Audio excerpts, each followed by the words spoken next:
បាទក៏រកជំរាបសួរបងប្អូនអរគ្នាជួបជាមួយនឹងខ្ញុំបាទនៅកណ្ដឹងខ្លីៗក្នុងការប្រើប្រាស់កុំព្យូទ័រជាប្រចាំថ្ងៃបាទប្រធានបទយើងថ្ងៃនេះគឺនិយាយអំពីការធ្វើអក្សរនៅដើមបន្ទាត់ហ្នឹងឲ្យវា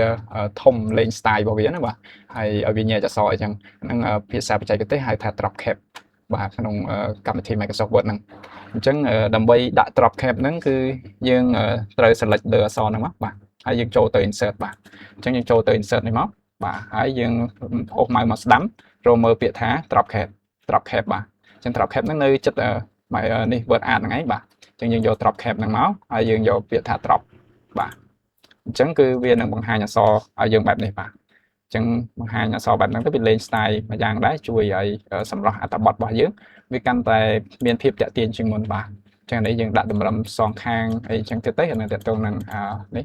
តើតើនឹងalignment អញ្ចឹងយើងដាក់តម្រឹមសងខាងទៅវាស្មើសងខាងអីទៅវាស្អាតបាទអញ្ចឹងយើង print review មើលទៅនេះចាវាលេង style អញ្ចឹងវាកាន់តែមានភាពតាក់ទាញបាទ